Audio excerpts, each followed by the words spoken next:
terkait dengan desa pedesaan ini untuk desa wisata ini sebenarnya sudah di 2020 awal sebenarnya rencana kami untuk melakukan Bapak Ibu sekalian, namun mengingat karena kondisi COVID kemarin, jadi ini bisa terlaksana di akhir tahun. Sini yang saya hormati Kepala Desa Limau beserta kawan-kawan perangkat desa, dan yang saya hormati Ketua BPD dan seluruh anggota, yang saya hormati dari Dinas Pariwisata yang di sini sudah hadir bersama saya, Ibu Lia. Beliau selaku yang membidangi di urusan untuk wisata desa ataupun destinasi wisata dan lain-lainnya. Dan di sini juga yang kami hormati bidang TA di kabupaten dan di desa, Bapak Bapak Sumajalankan oleh Bumdes. Di sini juga saya hormati Ketua Adat Pak Manjali, Ketua Agama, Pendidik, Kesehatan, Perhubungan, dan pendamping daripada PPN, Linmas, Bank Sampah, Skuter Sial, Skuter Air Limau, Independen. Jadi di sini semuanya kami undang mewakili daripada pemerintahan desa di dalam perencanaan desa untuk di 2020, 2021, 2022. Ini masih tersisa 3 tahun anggaran untuk RPJMdes. Nah, kami dari tim rencana pemerintahan desa ini kemarin sudah memetakan, artinya beberapa potensi desa yang salah satunya adalah kekuatan daripada kelembagaan desa. Yang penting kita bangun bersama, karena sudah saya evaluasi bersama tim RKPD dan kepala desa kemarin, kelemahan daripada penyelenggaraan yang sebelumnya di beberapa tahun itu kita mempunyai anggaran, namun sasaran daripada anggaran tersebut belum bisa dioptimalkan. Nah, di sini saya mewakili juga dari pemerintah desa bersama tim dan kepala desa menyampaikan untuk merencanakan ingin bersama-sama masyarakat dan kelembagaan masyarakat desa ini untuk mewujudkan desa Air Limau ini menjadi desa wisata. Karena secara potensi sebenarnya apa yang nanti mungkin akan didapatkan oleh videonya, dan ada video sedikit tentang desa wisata di Provinsi Bangka Belitung ini yang sudah kita pelajari kemarin di lapangan. Sebenarnya di Air Limau malah lebih kaya akan potensi alam, sumber daya manusianya, dan kelembagaannya. Karena yang kita lihat kemarin di garis daerah timur di Belitung itu sedikit gambaran, sebenarnya untuk di desa wisata mereka malah ada wisata kuatan.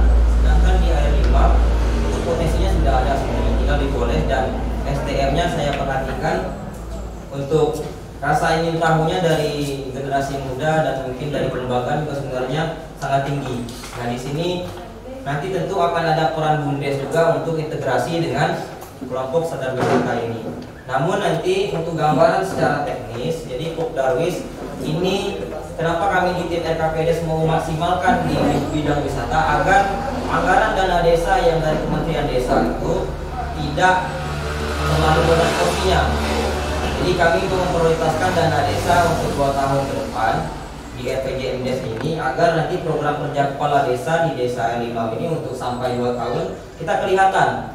Jadi tidak membagi porsi lagi. Anggaplah misalkan contoh begini, kalau untuk di kelembagaan Bumdes ternyata di beberapa tahun sudah kita support maksimal, artinya kan mereka sudah ada anggaran untuk secara kemandirian. Kita nanti akan fokus ketika memang Bumdes juga sudah mampu untuk mengelola anggaran tersebut, kita akan mengurangi penyertaan modal. Kemudian jadi kita kelembagaan yang memang nanti akan fokus membantu daripada keekonomian di Bumdes itu sendiri. Nah, jadi nanti turunan dari Pokdarwis ini akan memasuki di dalam unit Bumdes. Saya berharapnya untuk di 2 tahun ini di perencanaan desa bersama Bumdes ini akan bisa integrasi. Karena kalau semuanya di penyelenggaraan pemerintah desa yang melaksanakannya edukasi kaum dan lembaga yang sudah ada sekarang, saya pikir untuk gambaran secara nanti arah kita mau kemana sih Air Limau ini untuk mendapatkan pendapatan asli desa itu kelihatannya agak lumayan lama. Jadi bagaimana cara kita mempersingkat perencanaan dan kita memprioritaskan penggunaan dana desa itu harus kita fokuskan. Nah, saya juga bersama kepala desa mohon dukungan dari BPD untuk bersama mengawal perencanaan desa ini. Jadi ini bukan perencanaan 1-2 orang, tapi untuk yang berkelanjutan. Nah, salah satu gambaran daripada tim RKPD Semen sudah mengidentifikasi, mengecek, maksudnya daripada kelembagaan yang kemarin sudah kami cek sebelum masuk RKP ini. Pertama yang sekolah capai, itu di kemarin setelah kami lihat itu ternyata ya yang itulah yang menjadi wisata sebenarnya. Jadi konsepnya kelompok capai itu misalnya contohnya sudah ada ilmunya, nah itulah yang nanti akan jadikan paket agrowisata. Jadi mereka memetik cabai itu dikenakan tarif, belum memetik, tapi mereka berbicara dan menjelaskan bagaimana tata cara penanaman itu sudah menjadi nilai ekonomis. Saya berharap nanti untuk ke depan cara kita berpikir di kelembagaan semuanya harus bisa menghasilkan uang. Karena untuk kemandirian desa itu tentu kita tidak bisa lepas dari anggaran. Kalau menunggu daripada dana desa ini sendiri, ya kita sama-sama tahu mungkin nunggunya tahun ini merencanakan tahun depan, nanti berubah lagi kemauan masyarakat. Jadi kadang-kadang mungkin apa yang sudah kita laksanakan di tahun ini tidak sesuai lagi dengan keinginan masyarakat. Nah itulah kelemahan kalau kita belum mandiri. Jadi mohon sama-sama nanti kita fokus dan kita dengarkan penjelasan dari Bu Ria, dan nanti saya juga mohon masukan dari pendamping desa terutama di bidang ekonominya. Nanti Pak Sumentri tolong juga sambil berjalan ke depan didampingin kelompok ini untuk mungkin nanti ketika sudah maksimal bisa masuk dalam BUMDes ke depannya, agar nanti satu ranting, artinya satu bangsanya itu satu wadah yang mewadahi daripada pendapatan asli desa, yaitu BUMDes. Nah, Darwis ini di bawah BUMDes nanti unitnya. Karena beberapa referensi semalam saya cek di video dan di artikel juga, dari beberapa gambaran yang cocok diterapkan di Limau itu sepertinya kita tidak bisa kalau sendiri-sendiri, harus berjalan. Artinya nanti seperti kerajinan mungkin yang dilaksanakan di KSM sepakat itu untuk membuat kerajinan tas dan lain-lain. Nah itu juga menjadi edukasi untuk bidang pengelolaan sampah daur ulang. Begitupun untuk yang di kelembagaan adat, nanti kita berharap kita tidak akan meninggalkan tentang cerita adat kita di Limau, tapi bagaimana kita memoles itu menjadi suatu pendapatan desa. Salah satunya mungkin nanti dari TPA juga kita akan memberikan satu sentuhan agar nanti TPA juga konsepnya ketika ada tamu undangan dan lain-lain, ya belajarnya natural Limau bagaimana. Jadi nggak usah dirubah-rubah dengan gaya kekota-kotaan. Jadi memang yang mereka cari itu benar-benar wisata pedesaan. Nah itu saya berharap jadi semua kelembagaan desa itu tidak akan ada generasi penerus untuk kedepannya, karena tentu yang tua akan lebih tua dan selanjutnya akan bergenerasi. Itu yang sangat penting diketahui. Kenapa kami di sini memprioritaskan mengundang generasi-generasi yang memang kami petakan. Jangan nanti semakin kendor, karena ketika nanti ini gambaran saja, ketika nanti ini sudah menjadi paket wisata, anggaplah untuk PAUD, TPA, lembaga adat, hutan adat dan lainnya sudah terkelola semua, ini manajemennya akan lumayan besar. Jadi kami perlu dan Kapukta nanti akan mendukung maksimalkan di pertanian, begitupun nelayan. Nah, kita berharap ini tidak hanya sekedar teori. Hari ini adalah itu. Jadi kita di Limau juga sudah mempersiapkan. Saya yakin masyarakat di Limau ini sangat ramah-ramah. Kenapa begitu? Karena orangnya masih santun dan lain-lain. Nah itu adalah modal wisata sebenarnya. Jadi kami dari perencanaan desa bersama pemerintah desa dan kepala desa sangat mengharapkan bagaimana peran semua kelembagaan dan kawan-kawan pemuda pemudi ini dan pendamping desa, pendamping pertanian. Mari sama-sama kita untuk mewujudkan daripada perencanaan desa untuk menjadi desa wisata. Mungkin pengantar dari kami selaku ketua tim sekian. Nanti berkaitan dengan teknis selanjutnya setelah agenda hari ini pasti akan kita agendakan lagi. Jadi hari ini tidak selesai di hari ini, karena ini akan panjang, mungkin akan bergenerasi. Demikian mungkin yang bisa saya sampaikan. Apabila ada kata-kata yang kurang berkenan, saya mohon maaf karena mungkin terlalu bersemangat. Tapi inilah modal kita untuk memajukan desa. Jadi jangan sampai kendor. Kalau kita kendor nanti kita yang tertindas, nanti kita hanya jadi penonton. Itu yang perlu dicatat. Jadi semakin kita bersemangat, semuanya insya Allah semakin bersemangat. Karena desa L5 bukan milik 1-2 orang, tapi seluruh masyarakat. Ini adalah awal mengumpulkan kelompok. Nanti ada namanya masyarakat wisata yang sekarang sudah didengungkan oleh Menteri Desa. Tapi kita belajar kelompok kecil dulu, jangan banyak-banyak blok, memekel ini. Nah, kalau kelompok sudah bagus, baru kita tularkan ke masyarakat. Karena mau tidak mau, ketika L5 sudah menjadi desa wisata, nanti cara berpikir semua warga sudah memikirkan uang. Kenapa begitu? Karena semua rumah nanti akan jadi homestay. Tapi sebelum itu ada rumah memang yang kita fokuskan, berapa rumah nanti yang siap. Nah, itu juga mungkin akan pendampingan dari Dinas Pariwisata juga untuk bagaimana mendesain rumah kita menjadi rumah singgah homestay tadi. Nah, itu saya bersama kepala desa sangat mengharapkan, karena TJMDS beliau ini di tahun 2002 itu fokusnya adalah ekonomi kerakyatan, dan memang di Permendesnya juga nyambung ya Pak Su ya. Untuk 2021-2022 itu prioritas dana desa adalah untuk pengembangan destinasi wisata. Jadi demikian yang bisa saya sampaikan, bukan waktu. Lebih kurangnya saya mohon maaf. Pada Allah pun saya akhiri. Wassalamualaikum warahmatullahi wabarakatuh. Waalaikumsalam warahmatullahi wabarakatuh.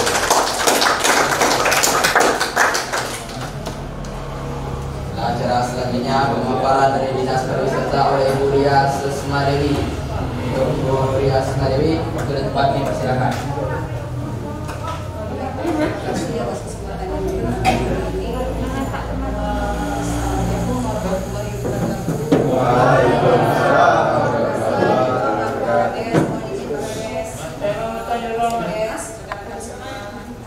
Jadi saya datang ke sini kebetulan pernah leksi ya dari tahun kemarin, dan saya lihat semangat dia.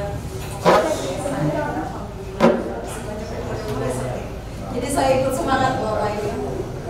Jadi saya di sini juga bukan maksud menggurui, kita saling apa ya, berbagi. Berbagi cerita, mungkin dari cerita-cerita saya, cerita-cerita Pak Sekda, cerita-cerita semua bisa menginspirasi kita semua, dan mungkin nanti cerita-ceritanya desa sini jadi desa wisata. Jadi mungkin sedikit saya cerita tentang desa wisata ya. Jadi desa wisata ini konsepnya ya beda dengan industri pariwisata.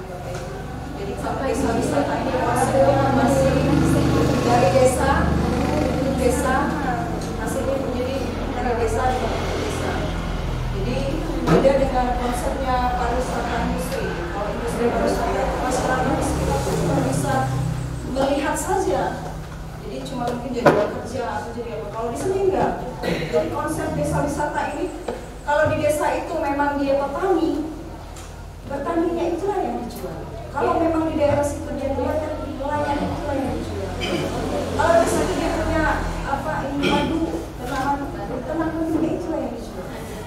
Jadi bapak-bapak, ibu-ibu bisa jadi bapak diri sendiri, tidak perlu bukan untuk orang lain. Itulah yang dijual di desa. Kenapa? Saya sedikit ya.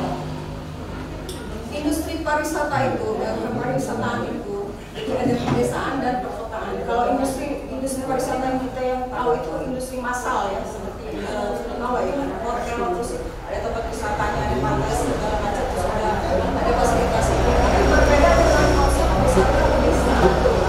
Kalau wisata pedesaan itu seperti saya bilang tadi, jadilah diri sendiri, karena itu yang dijual. Nah, awalnya itu sebenarnya jadi tidak perlu menunggu harus ada dana apa segala macam. Bisa berangkat kalau memang kita punya bertani kebun. Mungkin bapak-bapak ibu-ibu nggak biasa kan ikut kebun sang misalnya, atau beberapa sawit atau beberapa sayur. Tapi buat orang kota, bapak ibu-ibu itu buat mereka sesuatu yang luar biasa. Itu yang bisa dijual. Jadi buat orang-orang kota yang udah terbiasa dengan diri ikut mungkin stres dan segala macam. Konsepnya kearifan lokal tetap dijaga bapak-bapak ibu. Kearifan lokal itu bisa dari budaya. Kalau memang kita punya campak tari apa segala macam tourism, memang ramah tamah. Rumah adat itu kearifan lokal, banyak sekali kuliner itu kearifan lokal, semua itu bisa tetap kita jaga, justru itu yang bisa kita jual. Satu desa dengan desa lainnya masih ada. Nah itu mereka jual Bapak Ibu. Mereka jual paket nyanggung itu satu tergantung lauknya mau apa. Satu bulan itu bisa mungkin ada yang 200.000 sampai dengan 400.000. Jadi ada paketnya dan kalau mungkin ya itu yang salah satu kearifan lokal yang saya bilang harus dijaga itu justru itu. Jangan dibuang, jangan sampai sudah. Terus kuliner. Kuliner sini apa yang khas? Apa? Pak yang kuliner khas sini ada yang khas yang berbeda. Itu kita jaga. Padaran mungkin sama. Ada yang lebih khas lah. Padarannya apa? Dari apa? Padaran dari umbut Laos. Apa umbut? Nanas. Nanas. Tidak semua orang yang ada dari umbut nanas. Coba dijual. Jadi itu tadi biar bapak-bapak ibu pariwisata tuh jangan identiknya dengan turis asing yang pakai celana pendek, celana seperti baju. Jangan ya bapak-bapak ibu, jangan berpikir seperti itu. Kita konsep tetap itulah yang kita jaga. Kita yang menjaga konsep itu.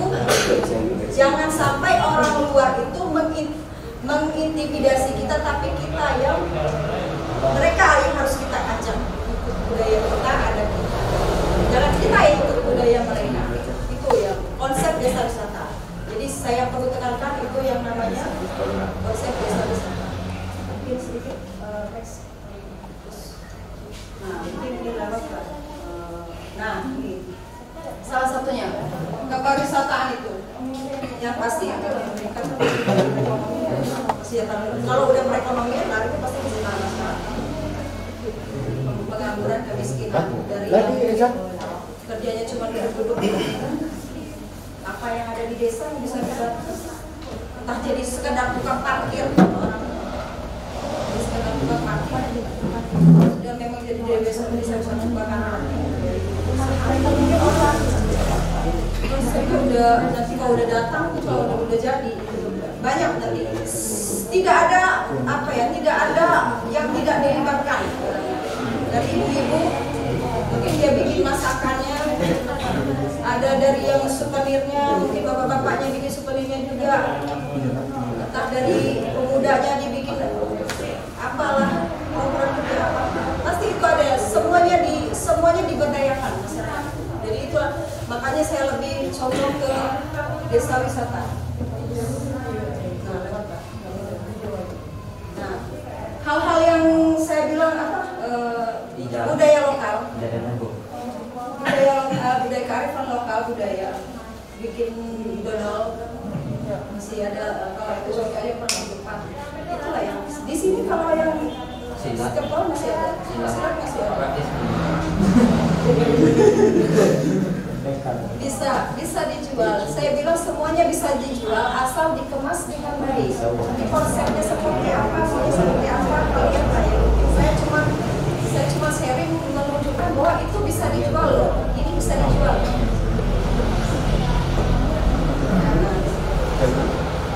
Nah, ini saya ini kan dulu perbedaannya desa wisata dengan wisata desa.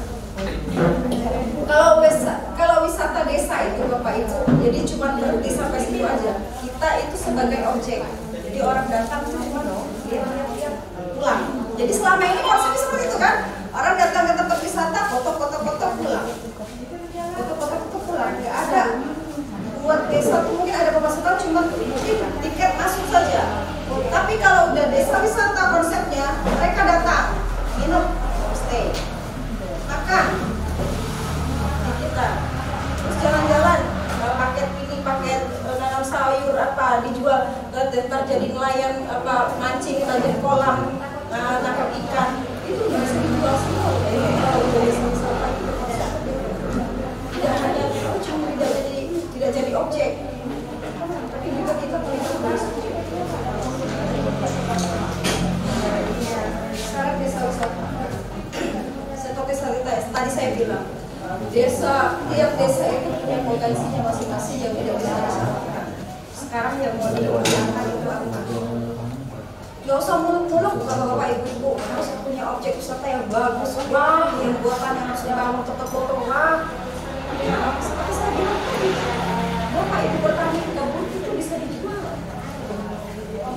Di desa Terong itu awalnya Pak Iswan menggagas desa Terong di sekitar Palembang itu Bapak. Awalnya mereka cuma petani. Desa agrowisata mereka sekarang itu menjadi terkenal desa petani sampai segala macam nanti saya kasih tahu videonya seperti apa. Dan wisata apa segala macam itu dijual dari tanam jual paketnya panen jual paketnya berapa itu jadi apa saja bisa dijual kalau asal dikemas dengan baik. Nah ini bonus kalau punya keuangannya seperti apa nanti terus juga komunitas daerah seperti saya bilang tadi komunitas desa di desa itu apa yang bisa diangkat itu yang kita jual. Jangan sampai apa ya kearifan lokalnya itu juga jangan sampai hilang, itu yang perlu diangkat dan perlu dijaga. Sumber daya alam tadi saya bilang itu bonus sumber daya alam itu luar biasa.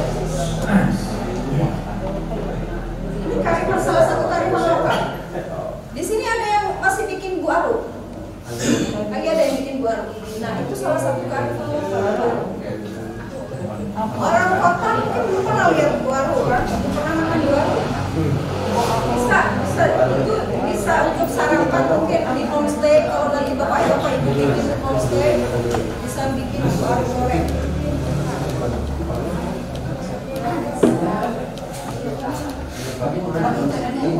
Jadi mungkin kalau sudah jadi konsepnya seperti apa, udah jelas pemahamannya seperti apa. Atraksi di Penting Sari itu kebanyakan rata-rata memang di Jawa itu yang bisa dijual agrowisatanya juga memang badi sawah. Badi sawahnya itu yang dijual badi sawah.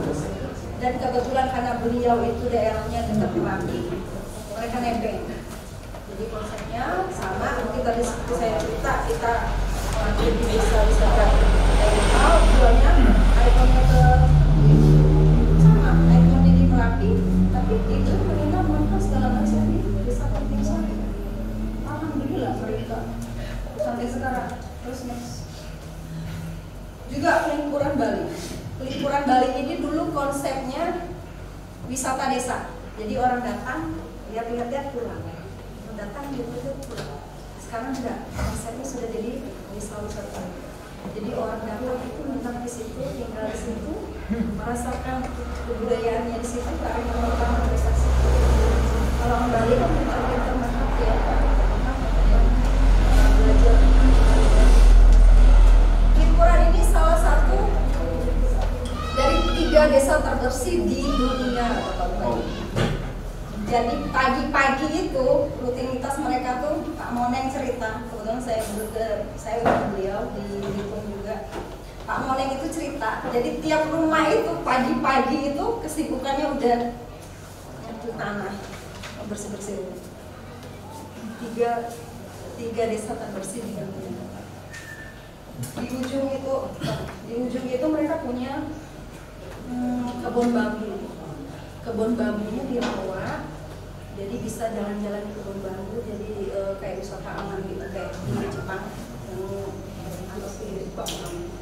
jadi kayak di Jepang, jadi jalan-jalan di sela-sela kebun bambu. Bambunya juga bisa diambil buat kerajinan. Makanya saya bilang, apa yang ada di desa itu yang bisa kita angkat, nggak punya dia nggak kemana-mana. Langgaran Jogja sama. Rata-rata sawah, kalau di Jogja itu adalah sawah di Trenggalek, sawah Cibutu nih yang unik di Kuningan karena mereka letaknya agak pelosok, jadi di situ sinyalnya susah tapi orang tetap mau datang. Nah itu ada yang sesuatu dari sana. Jadi salah satu wisatanya itu cari sinyal, salah satu wisatanya cari sinyal. Jadi ada satu tempat yang cari sinyal. Ada susah itu yang unik. Maka saya bilang wisata cari sinyal. Tapi itulah yang terjadi.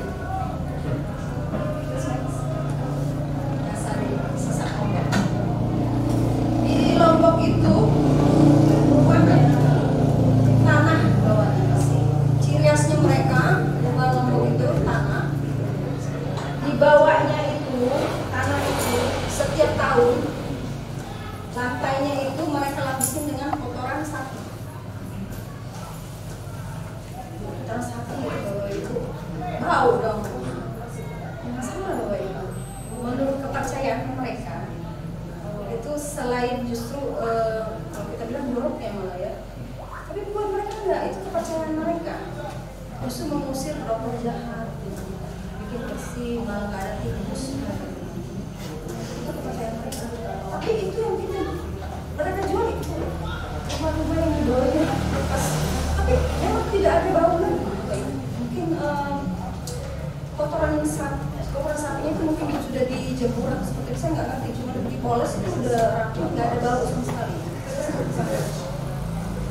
Abaikan seperti itu. Saya sempat ke sana, memang ada bau sama sekali.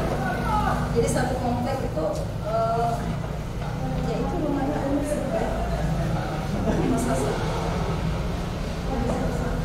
Sama dengan alur juga seperti itu. Alur itu yang mereka jual kerajinan mereka. Kalau di sebelah NTT itu kebanyakan kayunya kuncinya sendiri.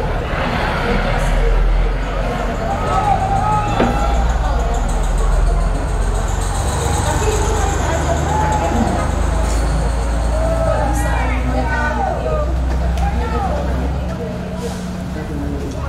bisa mereka bikin kerajinan kayu tenun.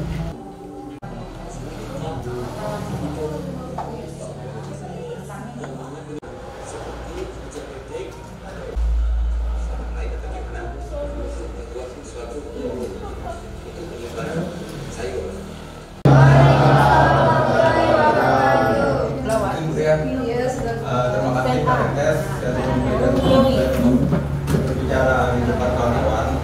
Jadi kena korang langas berdukung mau kita. Harus membuat Indonesia dari kita orang kampung. Tapi memang harus yuk. Ada kata kita harus jaga. Biar orang bahasa diri yang ini ya. Pakai belajar bahasa apa bahasa bahasa jerai. Jadi sebelumnya perkenalkan nama aku Rahman. Kalau di kampus biasa orang apa fenomen ataupun apa bahasa Inggris lah, tapi halal lah.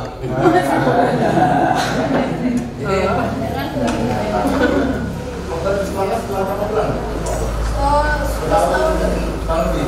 Jadi pertama kali Darwis dibentuk, memang kegiatan kami di Kelangas ada. Kami pertama menggagas apa? Bikin geopark. Yang mana geopark kok ya bagian dari wisata juga. Untuk unsur dalam pun nggak jauh beda dengan desa wisata, tapi kami lebih menonjolkan biodiversity ya, yang mana bebatuan di daerah kami termasuk salah satu bebatuan yang unik. Walaupun kalah dengan penyambung di daerah kami ya, tapi penyambung kami juga ada bebatuan yang sama. Terus yang paling kami angkat itu unsur diversity ya, kebudayaan kita ya tadi. Dan alhamdulillah berkat kebudayaan lah kami dapat juara 3 dari desa wisata. Alhamdulillah.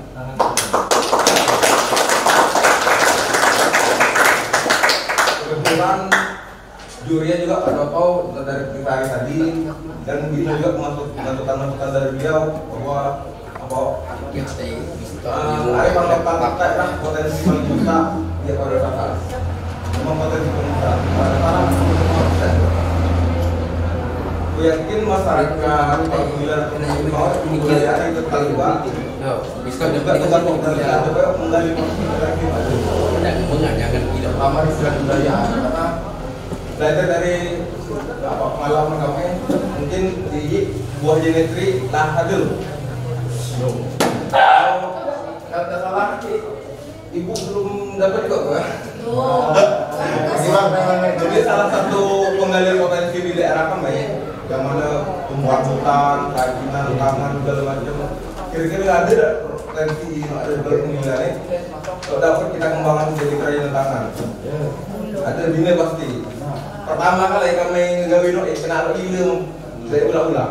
Apa kak? Macam gila. Gila kurang lebar. Kira lah gila tu kan. Gila berjamaah lah kok. Jadi gila lah. Yang jelas nama kita bunga tidak sih. Pertama-tama gila sakit lah daripada yang mana pula-pula. Sejauh ini saya menuju desa Adinora Jakarta. Kalau desa sendiri bagian dari penganggaran pun tadi ngomong COVID tadi. Jadi memang benar-benar kegiatan ada anggaran. Jadi terima kasih Laika ke desa support gitu jauh lah. Kalau kami ide kan minta anggaran ke desa ataupun apa, itu pun baru tahun gadep yang bisa jadi tahun ini kami dapat penggawian. Silakan baru dianggar tahun gadep lah set ya itu. Kalau kan dianggar mau Meksi, nah keren lah pokoknya. Tadi lucu ada konsep lah, terus kan mengucap ini. Ya ada konsep yang lebih banyak daripada ramai kan. Mungkin tidak bina lah. Beberapa kata Allah, terima kasih. Assalamualaikum warahmatullahi wabarakatuh.